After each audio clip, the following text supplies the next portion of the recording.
else here was on that one, but looked at the history of some of the regionals. And this one is looking at some of the different dynamics of regional associations. I should say too, this is, a lot of these presentations are drawn from a special issue of the American Sociologist from last year that Chuck and I put together, Chuck Holm, on regional associations in sociology, focusing on the PSA, the Pacific Sociological Association, as a case study. So let me run through and each person can kind of introduce as they come up. Everybody's got a program. We're switching around a little bit. Laura Bristow, who's the executive director of the PSA, will be kind of going last. Otherwise, we'll stick with the order. This presentation I'm giving presently is taken mostly from an article in that special issue that I did with Amy Orr on the meetings, the programs, the annual programs for the regional associations, the PSA in this case. And focusing on the challenges of putting together a good regional meeting, but also the opportunities there. So let me talk a little bit about the background, then talk a little bit about some of the feedback we got about some of the changes that we made. And I'm going to make sure I don't go with time here. We're looking for about 10 to 12 minutes per presentation again, so we have plenty of time to talk. So very briefly, I just want to talk about the challenging environment that regional associations find themselves in. One is the changing costs relative costs of the regional versus the national meetings, and I'm sure you spoke a little bit about this yesterday, which is to say, you know, for example, when the PSA was formed, it was a couple-day train ride to get to the national meetings if they were across the nation. That isn't the case now. The costs have really collapsed, you know, with airfare being a lot less. So in terms of time and money, there's not a huge difference, or at least not nearly as much between the national meetings and the regional meetings. Also, the rise of specialty associations has really drawn a lot of attendees away from the regionals. So a few of the big ones, for the PSA anyway, the Criminology Association, the PAA, the Population Demography, and Ethnic Studies Association. So that pulls a lot of the natural attendees away from the regionals. And then in the context of funding scarcity, right? People generally say, you know, I've got funding at best for 2 meetings a year. So if you have a focused regional, or excuse me, the national meetings, and then a focused specialty association, that kind of fills people's cards. So it becomes a challenging context for the regionals. And the regionals have kind of come to be seen as a declining venue for discipline-leading research. Right? I'll talk more about that. But I think there's also opportunities here. And the opportunity is to try to cultivate a niche, right? That the regionals can serve that the nationals or the specialty associations don't. We know that in recent decades, the balance of the discipline has moved far away from the predominance of the R1 universities in terms of, again, just sheer numbers. A lot more students, a lot more faculty at teaching universities, public comprehensive or liberal arts. So while the discipline-leading research plays a very important role, it's not the predominant form of sociology any longer. So the regionals have a great opportunity to serve different core constituencies, and in particular here, Todd's going to talk about teacher-scholars in a few minutes, but students too, both graduate and undergraduate, focusing on underserved areas too. The ASA has certainly expanded quite a bit, but applied research is not huge in the ASA, to say the least. The regionals can certainly fill that gap. Scholarship of teaching and learning. Now, the ASA has really done a lot in that area, but still, I think there's a lot more at the regionals. That's another potential niche. Emerging topics can come through the regionals much more easily. And then, too, one that I don't see filled much, it's possible to focus on some regional issues. Right? Regional associations might focus more on regional issues. It doesn't happen a lot, but certainly some. I want to go back to the discipline-leading research. That plays a crucial role, right? It's no longer the centerpiece of the regional associations, but it's something we need to cultivate, in part because if we're serving students, we need to have that discipline-leading research there for them to see and to make networks among those who are involved in that to really help with professionalization and socialization of students, among others. Right? So it plays a crucial role, even if it isn't the centerpiece. Okay, I'm going to talk a little bit about some of the restructuring we've done with the PSA meetings in recent years. And I should say this goes back to, I did a couple of stints as program chair back in 2009 where Dean was really running the show. I was really, helping Dean out back then. And then in 2013, Chuck and I worked together for the PSA program in Reno Sparks. And we spent a lot of time thinking about how we would shift some of the meeting emphasis to address some of the concerns that we had. One of the things we've seen in the PSA, there's a big demographic shift with the decline of R1 faculty. And also, I should say too, there was a decline of the participation of R1 faculty, but we also saw that a lot of the R1 faculty who were involved in the PSA were involved because they'd been involved for a long time. So we saw on the horizon a point where a lot of those folks would retire and not be involved. So we were kind of on the cusp of a real dramatic decline. And there was a perception that PSA was, less of a venue for discipline-leading research. A lot of young faculty were saying, well, I need to have my work seen, and that's not the place where I get the most bang for my buck given the funding and so on and so forth. The PSA also has a great emphasis on inclusivity, getting everybody involved and engaged and on the program. And this is an important part of the culture that everybody really, really values, collegiality and inclusivity. But one of the things we've seen is that the minimum obstacles that are set for people to get into the program created something of a minimum investment for some. So there's a bit of a spiral. You'd have very mixed panels in terms of how prepared people are, what they're presenting to, whether, the stage of research, declining preparation, a lot of no-shows, which is a real plague with the PSA. And then that should be, not R21, but R1. Exit of R1 faculty. So it was, again, became something of a spiral. So the challenge was to revitalize the research aspect, in part, among other things, to find our niche, while maintaining this inclusivity that's such an important part of the PSA. What we focused on was what we call a logic of appropriateness. So this was expanding recognizable presentation types. One of the things that came up a lot was that the presentation quality was not consistently high, right? And one way of addressing that is saying, well, we need to make it much more exclusive. That really ran against both the culture of the organization and the need to have people there, right? So what we tried to do was create a broader system of presentation types that people could submit into. So it wasn't about presentation quality so much as about presentation types, and this is most recognizable in our creation of research and progress sessions. Creating a really strong place for people who are working on research that isn't completed, and they don't have to present it as if it were completed, but really talking about that and workshopping is the hot term is these days, really having a lot of conversations about research and progress.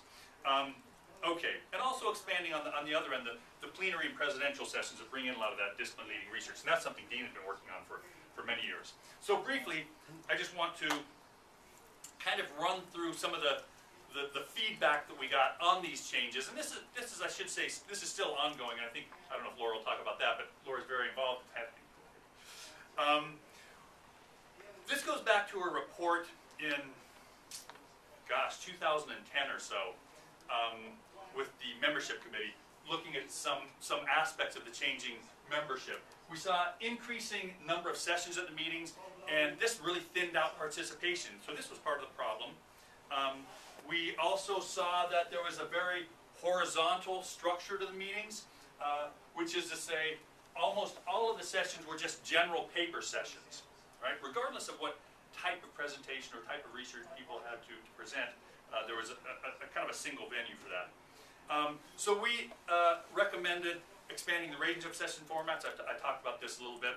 And assigning and grouping presentations based on the stage of research and the type of presentation proposed. So that's what we worked on there for the Reno meetings. And also created, in order to do this, we had to route it through a program committee. I'd have to take a step back, because prior to that, the model was a free agent system where you'd have really a couple of hundred calls for different sessions, and you can't coordinate based on different types of presentations when they're all scattered about with different organizers. So we created a program committee, which is a little more traditional model. I'm just going to run through this really quickly. One of the things we saw was there was general satisfaction with the changes. A draw on that one, we took a hit for Reno. This is intuitive too. The siting in Reno was a real response to the costs. The costs went way, way, way, way down, and that was something that members had asked for years. We found out, it was a good lesson. We found out people complain about the costs, but if it's not in a place that they like, which tend to be more expensive, they just stay away. It was a useful lesson, I would say. Good feedback. The research in progress, creation of research in progress sessions was particularly popular. The creation of topical areas, we could talk, the topical areas were the program committee structure. That tended to be a little less popular. One of the things that we saw was those who were more familiar with the changes that were made tended to evaluate them more highly. That's certainly something that we like to see. And maybe I'll cut there. We can talk more about it. Again, I want to leave plenty of time for discussion. But we felt, at least for that first wave of changes, there's changes still going on, but for that first wave, we got pretty good feedback. It wasn't seamless. There were a lot of technical issues too with the submission process that we've actually finally just got in place with the submission and registration process that really got us over a big hurdle. Laura did great work with that. But there were other cultural shifts. Very briefly, people saw the creation of the research and progress sessions as being very inclusive. They saw the creation of a program committee as being more exclusive, or at least there was an aspect of that. So there was a balance there. But overall, I think we got good feedback and went in a good direction. So with that, let me bring up Todd Malaccio, who's going to talk about the teacher-scholar part of things now. Let's see if we can get this to work for us. Yeah, it's locked up here. If you want to work your magic. Well, I guess we can do that. It's not useful. So. And Todd's is teacher-scholar. Yeah. Thanks so much. Glad you're here. Sweet. Just did this. Oh, okay. Yeah. Okay. Well, actually, a lot of the points that Dennis raised are going to be relative to this, so I probably will not even be that long on this. But it is relevant to what our findings were when we ran this analysis. And the larger issue, we actually started with the idea is that there's a growing kind of pressure on teacher scholars to produce more in scholarship. In part, it comes from the fact that we were all trained in, R1s, and so this is kind of our background in this. But then even when we enter into teaching-based universities, there's greater pressure from administration, from our RTP process, through producing research that's leading in the discipline, and less on pedagogical-based research or applied or anything like that, being less accepting. And so there's greater and greater pressure. In fact, there's conversation more and more about actually quantifying what we're doing in our RTP process. So the research and the teacher-scholar expectations are, there's greater and greater pressure kind of. So this has become a more and more of a conversation of, well, where are we going to do this and how are we going to kind of accomplish this? And so we wanted to look at, well, are regional associations accessible for us? And is that where we're going to do this? We actually looked over, utilizing the PSA, we looked over the last 5 years, and we broke it down by types of sessions, so kind of how it was broken down a little bit, and then also types of the faculty who were involved in every type of session, and then we looked at PhD granting institutions, 4-year universities, which basically included master's-based, just as long as they didn't grant a PhD. We had community college. We had other for people who come from, from government-based institutions and things like that. So we try to break down and get a broader concept of this. We really were focused on what's the experience of the teacher-scholar, but we also have this ability to do some comparison. And ultimately, we did find, without going in, the regional association does offer a diversity of experiences and opportunities for faculty who are teacher-scholars. And as I've kind of gone through this process, some of the stuff that's come up from this, and conversation has persisted throughout our university about this, that the lack of resources that exist, or limited resources for teacher-scholars, limits their ability to be accessible to the national association. And so regional associations become very, very much important to us. And the research panned out that we utilize it, we draw on it so much more with presenting our research. And we see this broader opportunity for it. So the research in progress, the ability to do applied research, there's a lot more teaching-focused research. Interesting enough that the panels, so there was similar levels of type of panels, but they were completely different. In the National Association, panels were really set up to be theoretical conversations about whatever larger issue, while panels tend to be in the regional associations oftentimes have to do with sociology in the field of it, whether it's getting into graduate school or getting jobs or what it means to be a teacher-scholar or doing things at community college. So, and then a lot of times those end up being a lot of workshop-based. So even though we have these panels, they're very different in the association. So we see a difference in terms of the National Association and the regional in certain availability and accessibility. So range and diversity of it. But what we also consistently kind of came up was that the pursuit of scholarship persisted in being very traditional for teacher scholars. That they're still trying to produce the leading discipline. And this is, again, it's not a criticism or engagement, it's just what we continually see. And it persists, and so a large part of this is, if we're talking about what the PSA conference can be, if this is what we're wanting or what we're pursuing, then it has to still speak to some of this. And that, it did kind of lend us to conversation and questions that my colleague and I, she's not here, my colleague and I did have thoughts about. So could, say, PSA change some of this conversation? And it becomes a difficult thing when teacher scholars are demanding more of, no, but this is the kind of research that we want. We want discipline-based research. We want to be able to present ourselves. We want to be in the field. All right. And so what we see is that the associations still tend to emphasize a more traditional kind of discipline-based research, and that the R1 and the hierarchy emphasis tends to be perpetuated. Again, it's not to say that this is what the regional associations are choosing, it's what we're seeing. And this raises a question of, so is the ability to change this based on faculty needed to change, or the regional associations being able to drive this bus? And so it raised questions for us as a larger kind of issue.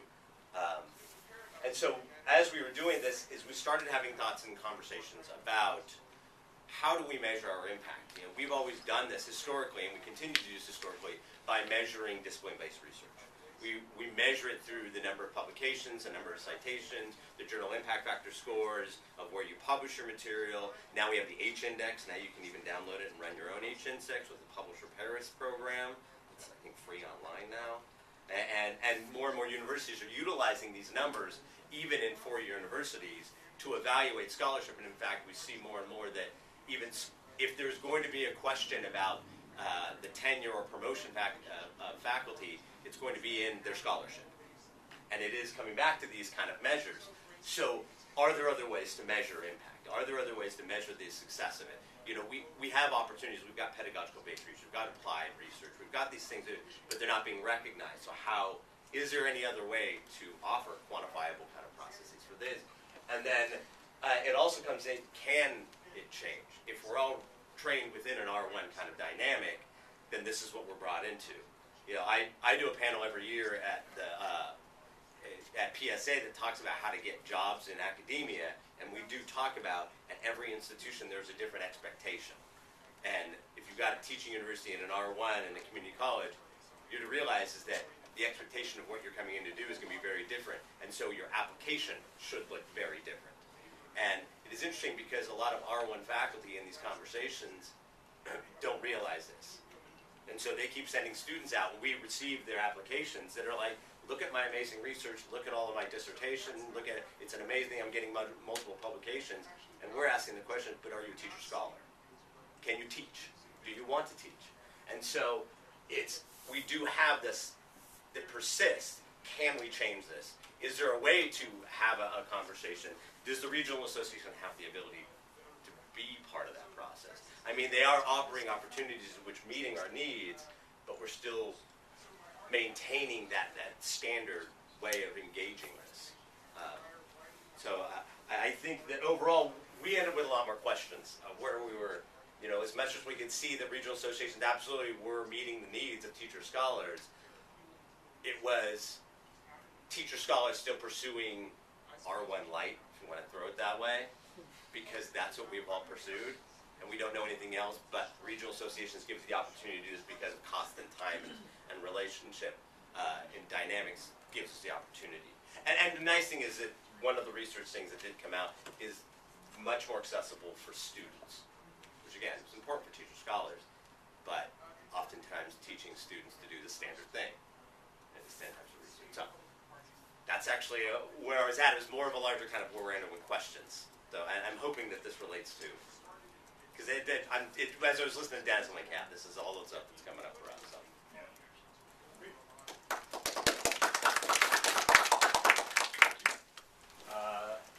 Ed, you want to come on up and? Sure.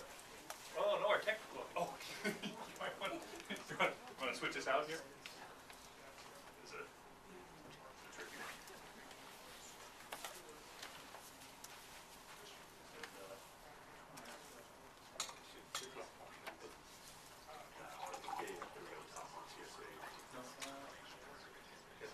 I think it's the second, third one. Yep, there we go. Okay. Thank you. Right.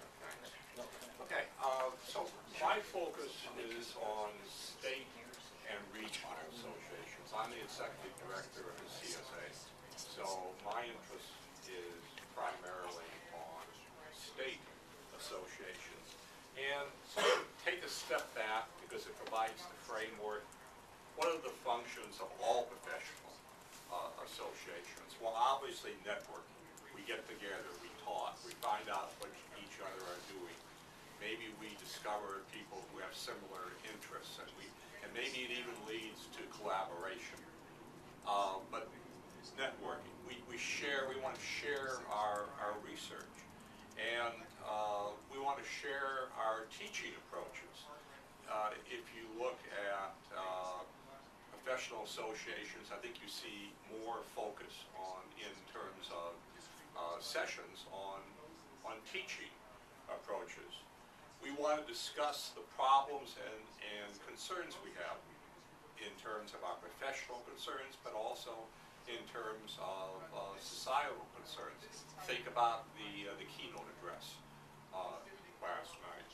And it provides a socialization function. It's an opportunity for students to learn what it means to be a sociologist, what the profession is about, and it provides a socialization for younger faculty. I remember the first ASA meeting I went to, just 1 year out of graduate school. It was a learning process. But there are certain challenges.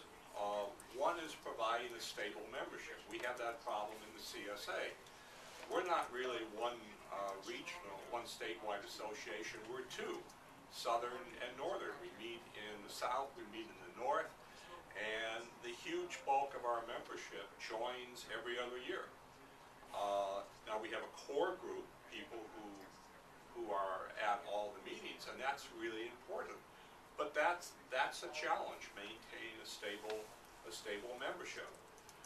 Providing opportunities for students to present their work, while at the same time maintaining our position as an organization of professional sociologists. The CSA membership breaks down approximately 40% students, 60%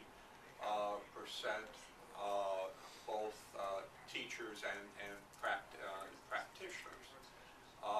If that would start to shift, and it would be 60-70% students I think there'd be a concern. Are we losing our position as an organization of sociologists?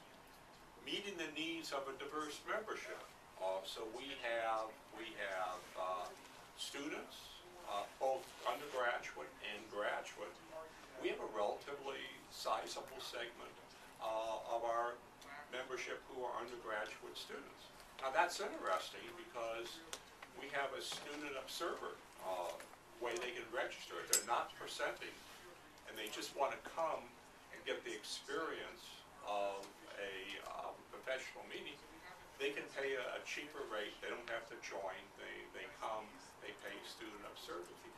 What we've seen is a number of undergraduate students who want to join the organization, even though it'd be cheaper to just come as a student observer.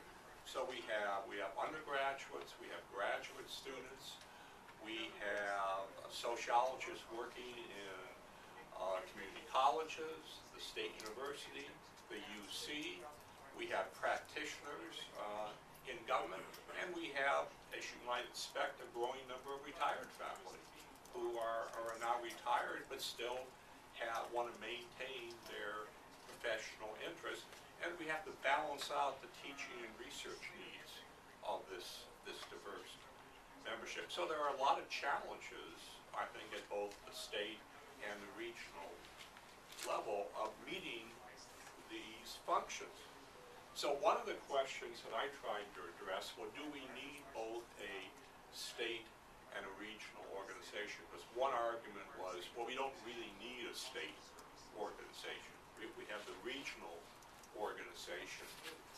Doesn't having a state organization just sort of divide up our resources, so to speak? But our members have different interests.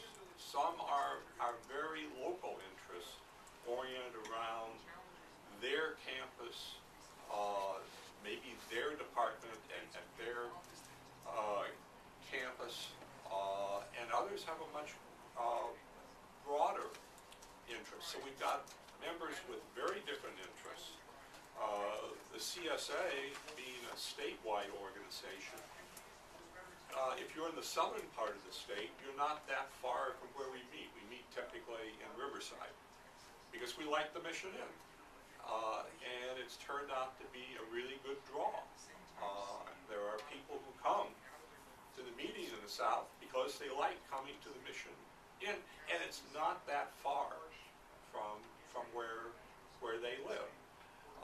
And then in the North, we've been meeting in Berkeley, and this time we met in Sacramento. Similar reasons. There are advantages to smaller and larger organizations. CSA, we don't have a book exhibit.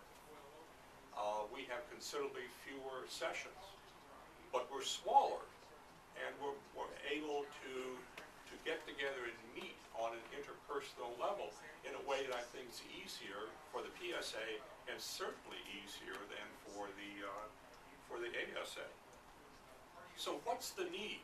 I think that in terms of the state and regional organizations, the need is for a closer partnership. Just providing information to our members about the various professional associations, sharing what works at the local, the state, the regional levels, and if possible, and I say if possible because it may not be, encouraging participation at both levels. So I had a couple suggestions on how we might do that. We might have liaisons, people who are CSA who come to the PSA and work with councils, bring our interests and vice versa. We probably need a more prominent presence at the annual meeting of each organization.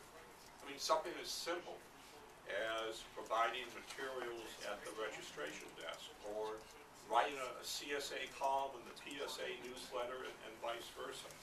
Offering panels such as this one. There's, what's that? I have another slide. There's a lot of opportunity here. But obviously my take is that we need both a state and a regional and a national organization, and that they meet overlapping needs. So the question is how we work more closely together. Okay, thank you.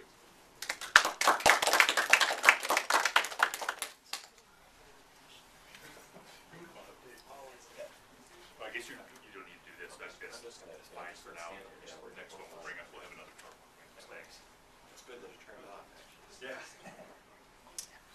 Well, I'm Dave Smith, and I'm actually president of CSA right now, and actually I'm also president of SSSP. Too many presidencies. You don't want to do more than one of them at a time, I think. That's one lesson of all this. But I've also been the editor of Social Problems, 1999 to 2002. I've been the co-editor of Contemporary Social. Now I'm the editor of the International Journal of Comparative Sociology. So the way that I really got involved in the thing that Dennis and Chuck did was to talk about journals, and the connection, I think, is that many of the journals have been traditionally very linked to the associations, the regional associations or even the national associations. So that's kind of my angle on this. So if it doesn't seem as regional association yet, but I think it does touch on some of the general issues. Even as I was listening to the other talks, in particular Todd's talking about metering performance and things like that, I think there's might be a connection. So what I want to talk about a little bit, I actually told Dennis, I said I was going to do this without any notes. And then this morning as I was sitting there, I think, I better write some notes. I got some notes sitting here. But I'll try to make sure I don't go over 10 minutes. Partly what I want to talk about is what journal editors do, okay, and how the review process works. And this is a little bit like that sausage making thing. You know, you don't really want to know how the sausage gets made. Kind of icky. But you know, I think it's important a little bit to know about it because, again, all of us, not just UC, but Cal State, and many of us now are getting asked to publish in these journals. So we need to think about it a little bit. And actually, it's kind of important because you know it's how we get these merits and promotions and all this stuff done is through these referee journals. Everybody knows that. I guess what I would say, one thing I would say is editing is labor-intensive work. A lot of time. It takes a lot of time. Chuck knows this. Chuck did Sociological Perspectives. As I said the other night, he's my mentor in a way. He taught Dennis and I in a day-long trip down to San Diego State how to do the whole thing. Because the guy who was the editor of Social Problems before me basically said, here's a box. So, and I won't go into all that. A bunch of boxes. It was not very pleasant.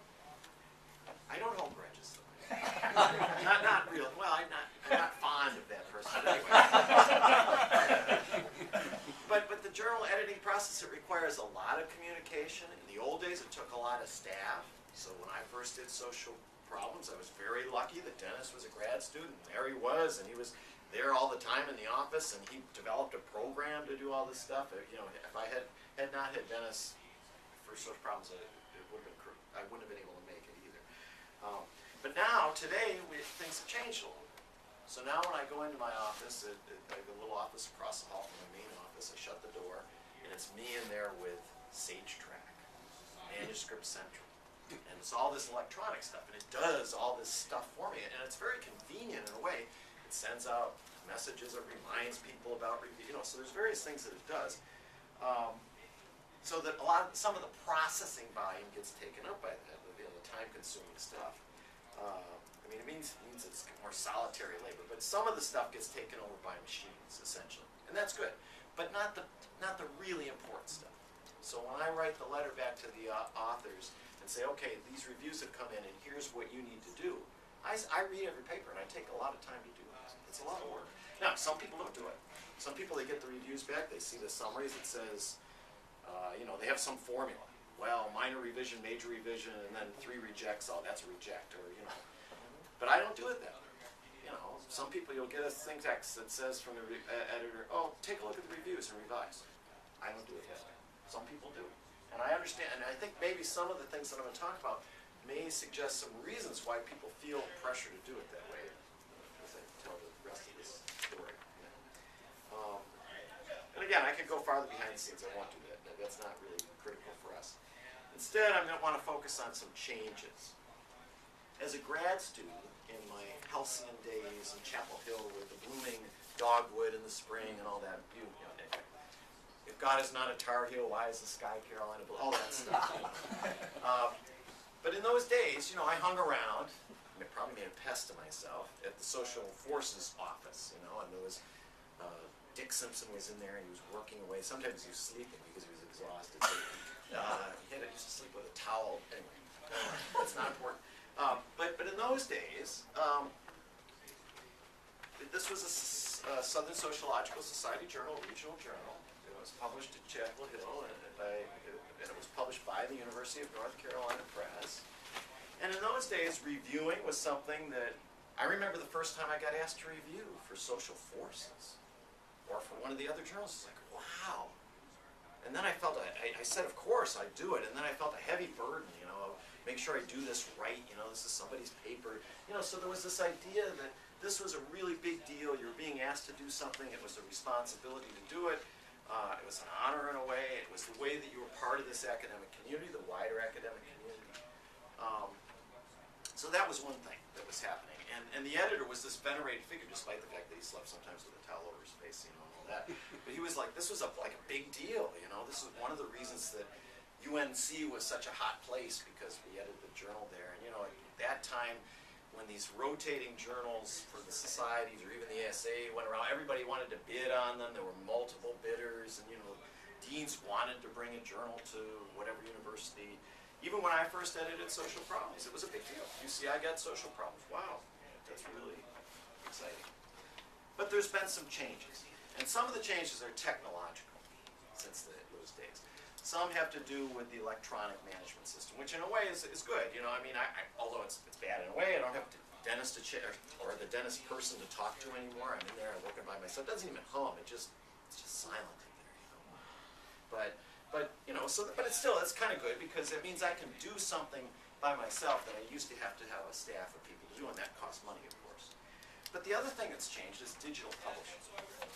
And when I was editing Social Problems, one of the reasons that people joined the SSSP was so they could get social problems. And the reason that people joined the Southern Sociological Society was so they could get social forces. And I think probably the reason some people joined PSA, besides going to the meetings and getting newsletters and stuff, was to get sociological perspectives. So that was a driving force of these associations, I believe. Now, it's irrelevant, right? I was on the University of California Press book thing, but we also talked a little bit about this. This was about 10 years ago. We weren't really primarily responsible, but they come and brief us about this. The journals were going all digital. The anthropology journals all went completely digital. I'm not sure that they still are, and our journals typically are not. But basically, my grad students, if I give a grad student an assignment to read something and they can't find it digitally, I've had people come back and say, oh, that doesn't exist. And I say, well, you could go over to there's this building over in the campus, and it's called the library, and you could actually go in there and get that. And they say, really? Wow. Because if it's not digital, it doesn't exist. But the truth is that this has changed the whole equation, because now you can get it through the library. Most of us are faculty of there's a few people. I get these things from my master's at Sage, and they say, oh, we'll give the reviewers a free subscription for 60 days. When they do a review, and I say, wow, that's a great incentive. We all have free access. 99% of us have free. There might be a few people that are retired that maybe don't. There might be a few people, but not very many. So that's one thing that's changed. But another change, a series of other changes. These are ones I really want to focus on.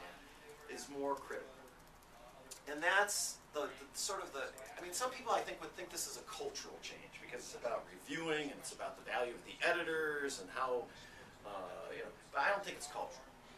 I think it has to do, in fact, with what my friend Bill talked about last night, in a way. Not maybe a crisis of capitalism, but it's about neoliberalism. That's what it's about, I think. I'm foreshadowing it, I'm going to say at the end here a little bit. So at the International Journal of Comparative Sociology, I look to find 4 reviewers. So I solicit them via email, which is what we've always done. In the old days, 15 years ago, when Dennis and I worked together, usually I'd ask 6 people. And a lot of times I'd get 4 or 5 people that would say, sure, I'll do the review. And of those, most of them would actually turn in reviews. Usually there's some fall off. You know, 4 people, I shouldn't say guys, because it's also many times women. You know, in fact, I try to maximize that, but 4 people will say they'll do it, and usually only 3 will do it on time, and then sometimes only 3 will do it at all. You know, because some people don't take it too seriously when they say they're going to do that kind of thing. And I think there's a reason for that too, and I'll explain it in a minute. Now sometimes I ask, drum roll, to get 4, how many do you think? 20.